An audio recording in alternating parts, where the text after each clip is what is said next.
wanted to share my testimony about this delivery of mine. I came to know that I'm expecting with my second baby, and many people started saying, like, so fast, why you all went for it, and all these things. But we didn't pay attention to what people were saying. So, throughout this pregnancy, everything was fine. But in the later months, I came to know that I got gestational diabetes. uh, so the doctor told me that stop eating sweets, and I had to monitor my blood in a day at least 6 times. Every time I had to prick. Once I eat food, after 1 hour, every time I had to prick my blood to check the sugar, and the sugar was always like high. It would be like 12, 12.2. So then I used to always put uncle's teachings, and in that teachings, especially the Ajmer ones, I have heard a lot. So in that, he always said that when he was a child, he had also diabetes. And then he said when he became born again, now the DNA that is there in him is not of his mother and father, it is of Jesus. So when the heavenly Father is pure, so when he has no diabetes, then uncle also will not have any diabetes. Until today, he doesn't have diabetes. So when I was listening to that, I said, I'm also born again. I have also accepted Jesus. I'm a Are new you sure? Are creation. you sure you're born again? Yes, uncle. Even I'm sure. Yeah, uncle, listen now. Then, uncle, I said, no, I don't have diabetes. I started eating everything. They gave me a big diet not to eat this, that, and all, but I was eating everything, believing that I have the DNA of Jesus. And uncle, Okay. when they called me for the next checkup, I have the papers also. My diabetes, the sugar was very less. It came to 4.3, 4.2. And the doctor said, are you sure you are not on diet? I said, no, I'm not dieting. I only believe in Jesus. Then, uncle, then I had an appointment for the 38th week. The doctor checked me, and she said, you have gestational diabetes. You have to be very careful. It can be a stillbirth, or while you give birth, the child's shoulder may have some problem. So we can do one thing, we can go for cesarean.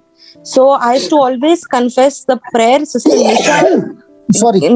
Sister Nisha gave me, that Christ has redeemed me from the curse of stillbirth, labor pain, diabetes, and all this. And Auntie Marina, all this to tell me to keep confessing. I used to confess, uncle. Then I told the doctor, I don't want to go for cesarean. I will wait. She said, okay, you keep waiting, but on 3rd December at 9 o'clock in the morning, we are going to induce you if you don't go into labor naturally.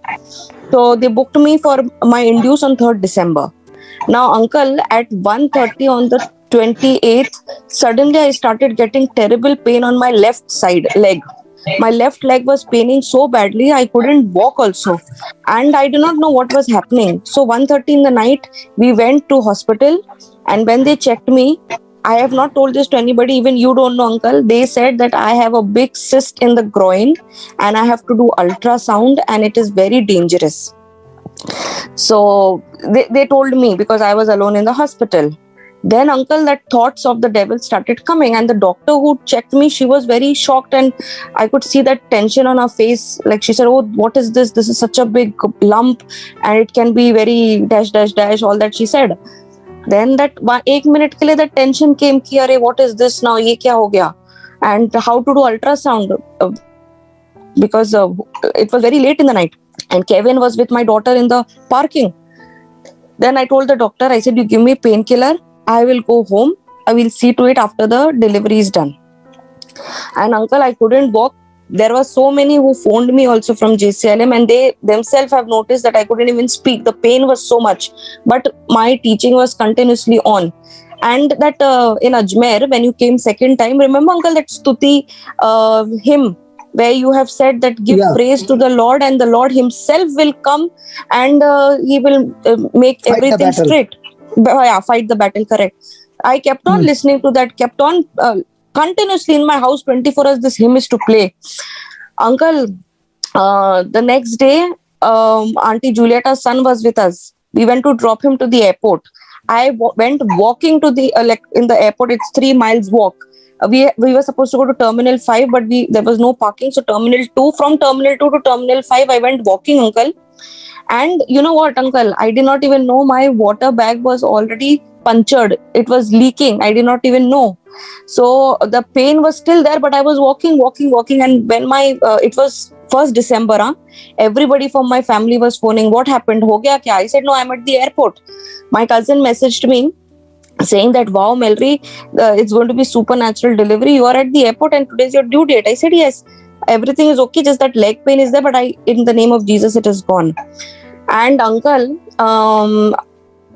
then you send a message on the broadcast saying that you are traveling to San Francisco, and I messaged you, and I told you that they're going to induce me on 3rd December, and you said nothing doing. The Lord Himself will open your womb and deliver the baby, and you will have natural birth. You will get labor pain. And the message that you had sent me, according to UK time, it was around 3 o'clock, uncle. 2:30, 3 o'clock. And 4 o'clock in the morning, uncle, I started getting slight pain. So I told Kevin, I said, today you don't go to work, you just wait. Kevin said, no, I have to go to work, I can't take off. So we went, uncle, to the hospital. They did ultrasound. The last scan they didn't find anything. They said, go back home. I went back home, uncle. Again, I was getting pain. After that, I phoned Kevin and I told him, I'm getting this pain. Shall we go to doctor? He said, just phone them up and ask. Then, uncle, I started getting little spotting. Then I called up triage. And uncle, people who are listening, they will know that UK Queen Charlotte Hospital is the most busiest hospital. That day, when I called up and when I phoned them, they said, right now it is busy. You come at 5 o'clock in the evening. So then I phoned Kevin. He was at work. I said, Kevin, can you come? He said, I cannot come. My boss is not allowing me because there is no reliever for me. Then, uncle, I called up Kevin's boss and I said, I'm in pain. I need to go. But the pain was not as severe as Skylar's time. Like how you get, uncle, the pain. It was not like that. It was bearable. Like, okay, it was just going. I could bear it. I was doing the work also in the house. And Kevin's boss agreed also. He sent Kevin. And uncle, it is like in this country, they don't send like that, in the middle of the, during your working hours, they don't send you home and give you leave.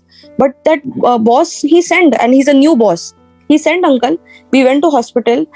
Uncle, when I went to triage, not a single patient was there. They were only attending me.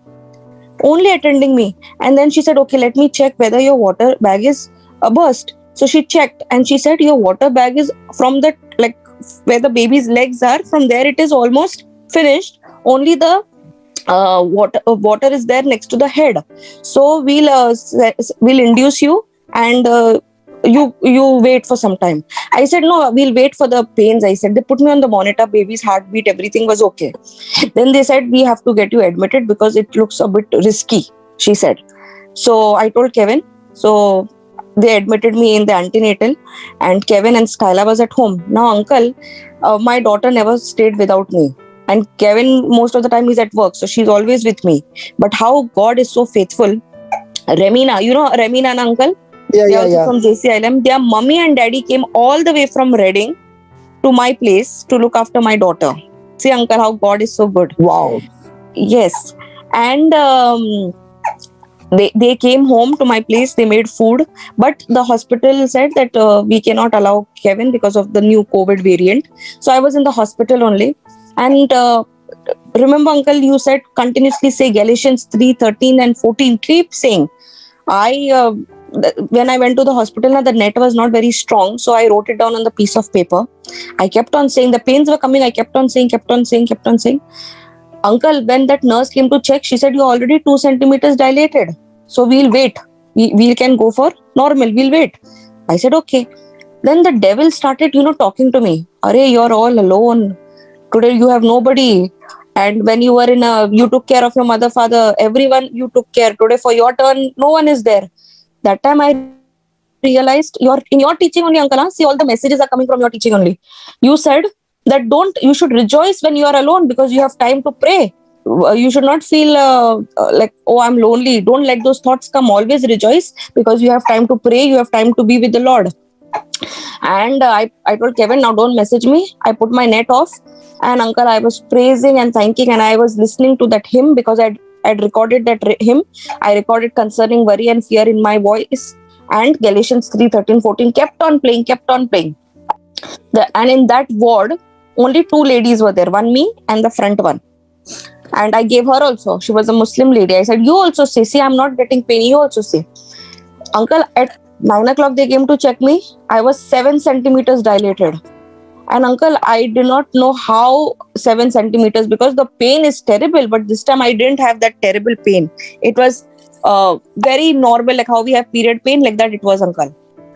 Then Kevin came with the suitcase. He gave me the suitcase and he went away. Uncle, at 4 o'clock in the morning, that leg pain of mine became worse. I couldn't walk. They said, let's take you to the labor ward and we'll give you epidural. Now, you know what they did, uncle? When they gave me epidural, uncle, in the back, they gave it wrong. So only my one side of the portion was numb, the other side of the portion was not numb. So I could feel pains. They were topping up also in that epidural, but I was still getting that pain on my leg. Then the doctor said that we'll still wait. So I said, okay, no problem. And contractions were coming. I was almost 8 centimeters, then 9 centimeters. And then suddenly, uncle, the baby's heart rate was dropping. Oxygen level was going down. And the doctor is telling me to, that we'll cut you. So suddenly one nurse, her name is Samha, she came, uncle, and she said, no, don't cut her, just wait. And uncle, remember in that prayer, it is said, no scissors or no knife will touch me. So I remembered all those things. And uncle, when I was pushing, the doctor said that the baby is stuck. Now we have to cut her. So that nurse Sama, the midwife Sama, she came and she said, just check, because her history of the first delivery was very bad. So check, because she was 3-degree tear and the stitches were given wrong to her. So this Sama, she gave only the first layer she cut, uncle. And when the baby came out, the baby didn't cry. He was completely blue, uncle. And the doctor said that it is because of the epidural. Maybe that epidural has caused all this. And there were 7 doctors in my room, uncle. And one doctor came to me and she said, don't be upset. The baby will be fine. They started rubbing him. They put him underneath some light. They gave him some oxygen. He was not crying. He turned completely blue. Uncle, I didn't get scared once also, because I remembered that स्तुति और आराधना करने से अपने आप यीशु हमारे बीच में आता है और हमारे सारे battles को fight करता है. तो I was only praising and worshipping and not at all scared. I know that, and the devil was talking to me that gone, baby is gone, like that. But I said, no, if the Lord has given me, He will complete it. He will bring it. Uncle, after one and a half minute, the baby cried. And they said that the baby is gone into the shock, so we cannot give it to you to do skin to skin. Let him be in the incubator. So he was there for 3-4 hours in the incubator. After that, uncle, they said that you had diabetes, so the child can also have the sugar level can go high. So we need to keep him under observation. They kept him under observation. The first sugar level was high. It was 4.5. And after that, when they gave him formula milk to check the sugar level, it came to 3.3, uncle. And then they said to me that everything is okay. Even my sugar, they thought that I'll have diabetes type 2, but I didn't have diabetes type 2. My sugar was 4.6 only, uncle. So, praise God, uncle. Everything went on very well. I was worried about my Skyla, but God sent Remina's family to look after my Skyla. And whatever the devil was trying to tell me, all what I heard in that 9 months from the teaching, all that was, giving me that strength, that answers, that no, nothing will happen. And uncle, from our JCILM, there were many who prayed for me, who always were ministering me, giving me the word of God. And that lump which the doctor said can be the dash, that lump is completely disappeared, uncle. It's dissolved. There is no lump at all. I can walk, everything I can do now. That pain is completely gone. Praise God. Praise God, uncle. Galatians 3:13-14 worked.